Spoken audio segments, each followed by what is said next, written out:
Hello, beautiful beings. Welcome back. Welcome back. Welcome back to our third episode.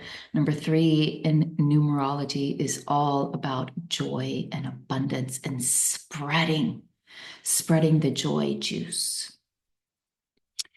So today I wanted to take you on a little mystic meandering journey with me.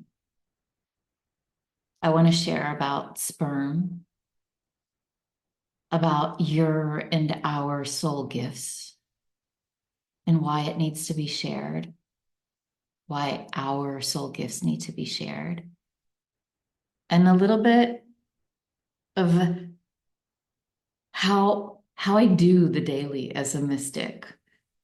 But let me take you on a little journey, because that's how I roll here. So welcome to the third episode of the Phoenix Priestess podcast in the MMM Sanctuary. So we'll begin with the reading that I did last night for myself to help me to ground and to see where I wanted to speak into. And the book is the Book of Symbols that was actually gifted to me by a fellow beautiful mystic muse named Jordan Garrett. And she is a beautiful musician. So you can look her up if you want to listen to what mystic soul songs actually listen to, what they sound like in the human world.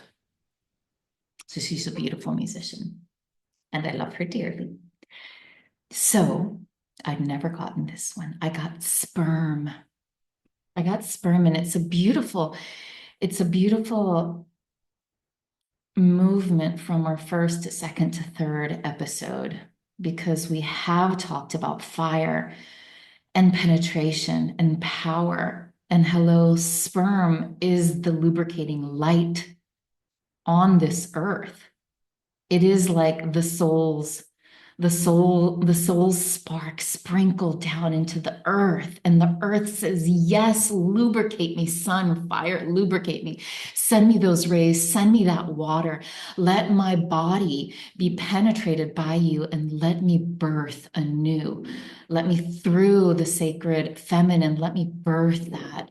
So semen obviously is the gift of the sacred masculine, one of its beautiful gifts. So it begins this page by saying, swimming through a chaos. And we spoke about chaos in episode 2, swimming through a chaos of competitors. These opalescent spermatozoa provide an astounding reminder that the number of sperm cells within a single seminal emission often exceeds the entire population of America. Yet only one among these millions, sometimes 2 or a couple more, will penetrate the solitary egg cell that a woman produces during ovulation and conceive an embryo. So what does that have to do about you and I and our soul gifts? Hello, it's that out of all of the possibilities, and we're in Pisces season, and Pisces is the birther of possibilities, the birther of the remembrance that we are all divinely interconnected. Every single one of us comes together as one in peace, penetrating force of peace and passion that participates in the collective insemination for that union. And so you are magnificent, you are magical, you are needed. Your juices, your vital gifts are needed.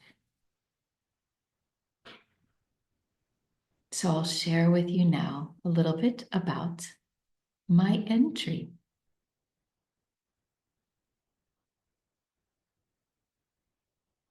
So what do I do as a mystic? I'll take you on a journey. From 1 to 10. And I love numerology, and you can hop on over to my YouTube channel if you want to receive free 10 priestess prayer portal permission activations from 1 to 10, 1 to 9, I believe. Number 1, what do I do as a mystic? I have learned that one of my greatest teachers is forgiveness. And first and foremost, I need to continuously forgive myself for all of the human shit that is not so humane that I dump on others. I have to remind myself and be in continual relationship with noticing when I am dumping on others my shit that is mine. And I need to forgive myself because as a mystic, I think, and most of us mystics, and one of the shadowy shits of the mystic is thinking that we are oh so higher than, oh so more than, oh so knowier than another. And that's why we come down here to remember how it is to be as a beautiful vessel of a human in this very messy, in this very unpredictable, in this very wild body that just wants to take us and, like Hafiz says, by the hair. Number 2, compassion. The forgiveness towards myself reminds me to have compassion towards other shit when they want to vomit and throw it at me, or when I see them now doing it to others. But now, because in my previous years and decades, I wanted to be the savior. I wanted to hold the bucket for everybody. I wanted to tell them, you're going to do it. And now, in this era, I actually don't hold other people's vomit buckets. I send them away. I say, go take your vomit. Go take your vomit in your vomit bucket and go stand over there. You got it. You got it. But I have other shit I need to alchemize into gold. That's what I say. That's what I say, bitch. I got shit to alchemize. Number 3, I have learned that I love to travel alone. The traveling alone is one of my gifts. And I had to learn how to be okay and make peace with my past, my great mother archetype from my past that is still here, that wants to birth community, but actually didn't want to keep doing it for other people, showing up for other people, being the people pleaser, like doing it all for everybody. She was burned to the ground a couple of years back. So I love now to travel alone. Go back, I believe it was episode 1, where I read out loud the soul song Alone, all in one. And I like to travel alone like Shams. If you don't know about Shams's story, Shams was the muse to Rumi. And Shams loved to travel alone. And he loved to hear where he was needed, and he loved to go where he was needed. But then whenever he was put on a pedestal, or whenever he was asked too much of, he would literally disappear and only came back where when he knew he was needed in Rumi's life. And then there's kind of inconsistency of when he finally disappeared, and no one knows what his end years and days actually looked like.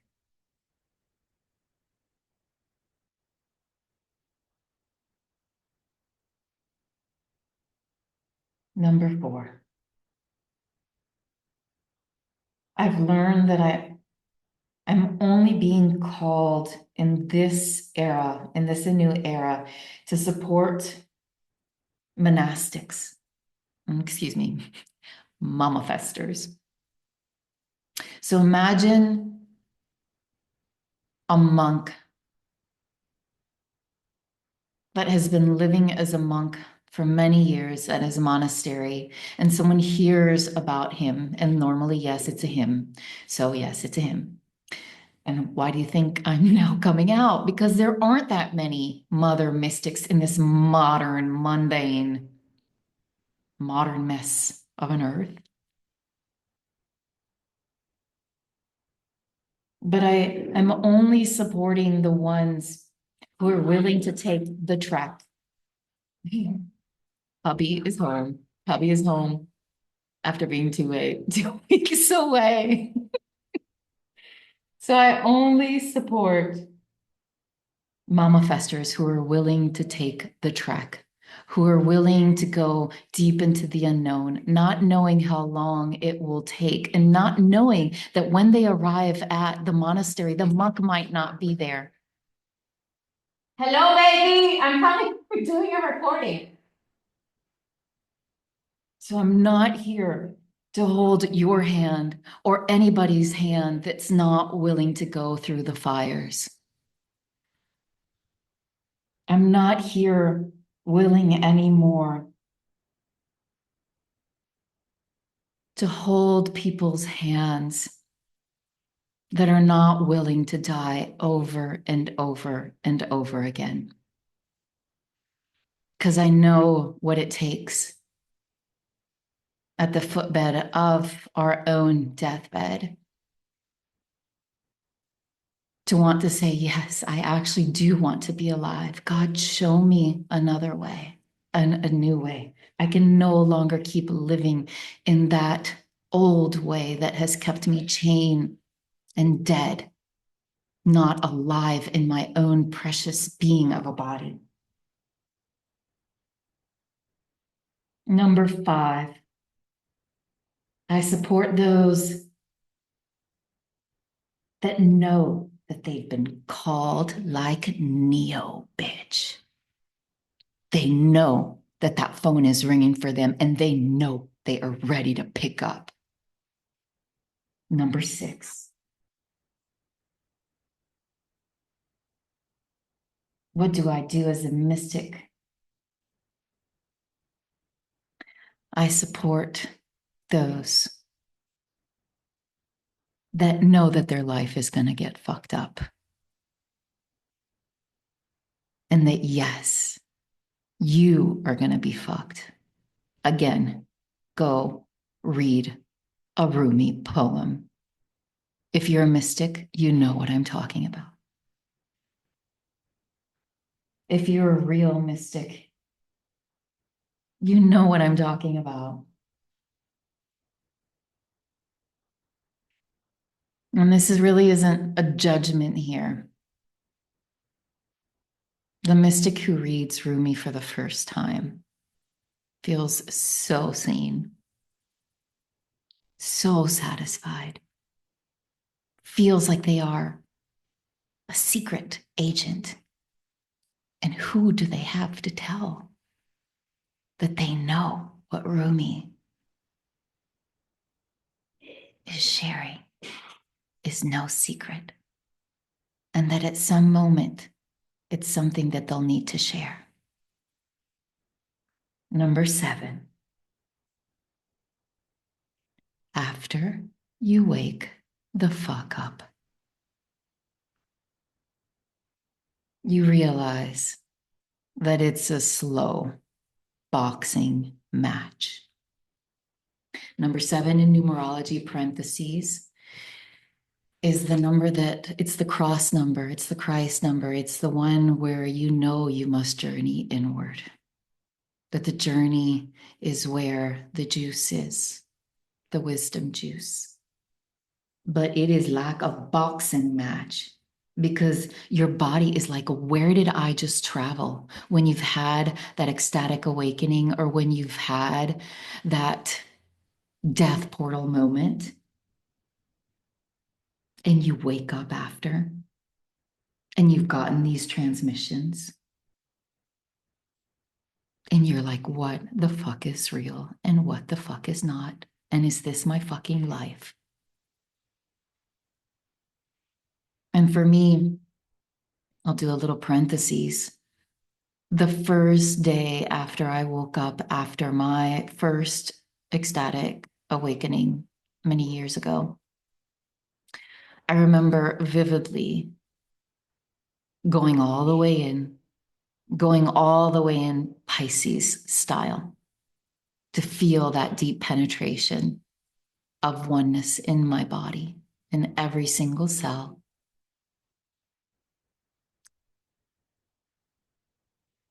And when I woke up in the morning and I faced my daughter, Julia, and she was doing something, and she's a Pisces. She's a double Pisces. She's a rising Pisces and she's a moon in Pisces. And my South node is in Pisces. So, hello. She has been my warrior, beautiful teacher in this lifetime.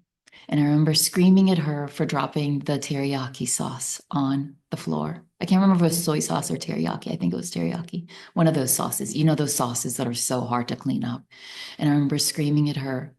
And I remember throwing myself on the floor as well and just being like, oh shit.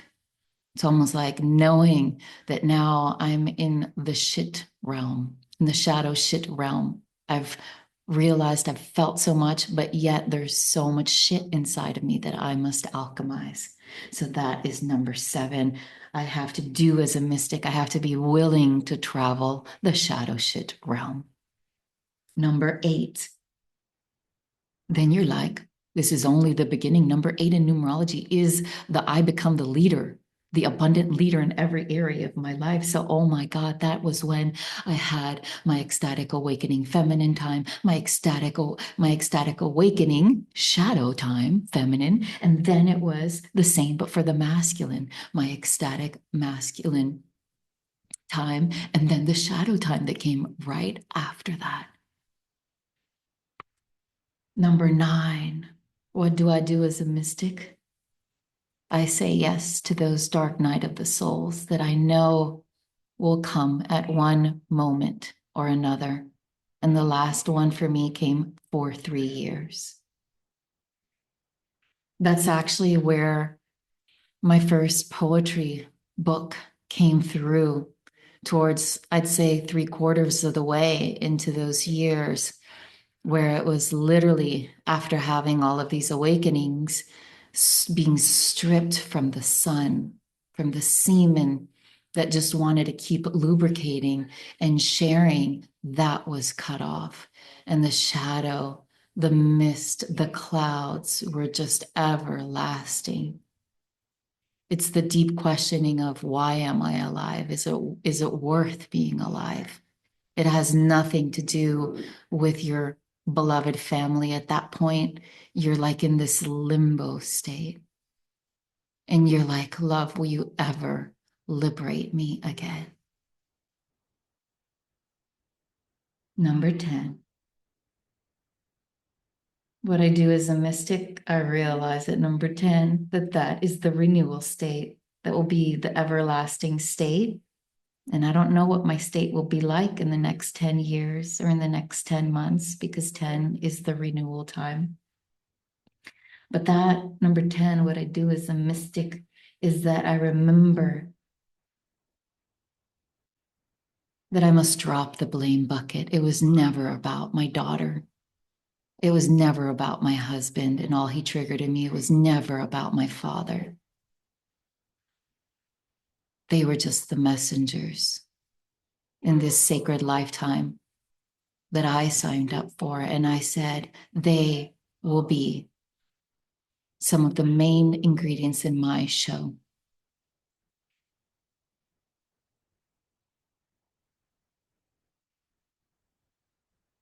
That was when my true rebirth season was revealed, in the years leading up to my dark night of the soul. So we each have our stories. We each have our journeys that we must traverse.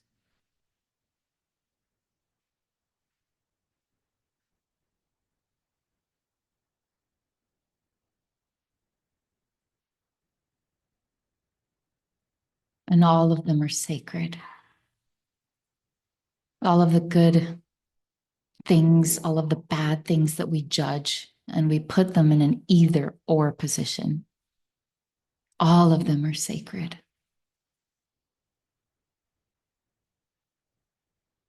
I end with this meditation. Imagine yourself at the edge between the ocean and the sand, and you're standing or in the ocean and you're looking as farthest as you can.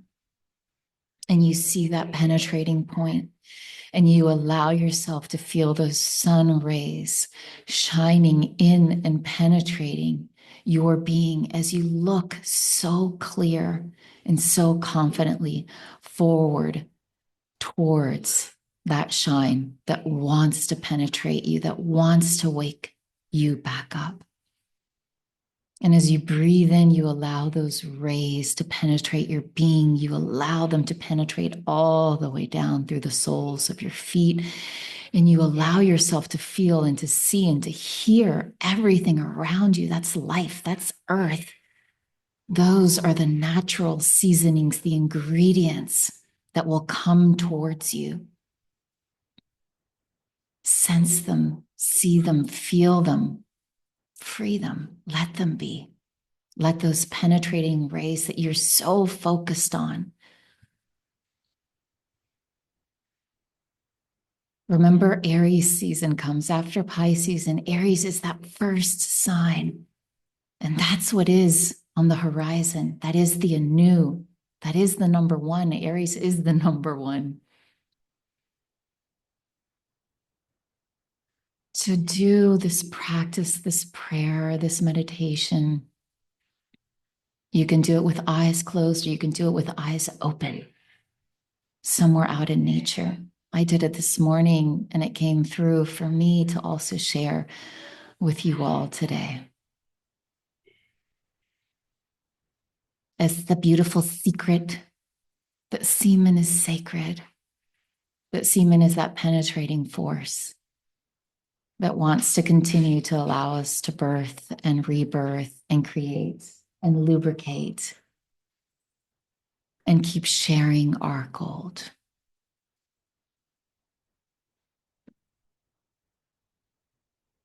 Have a beautiful, blessed day.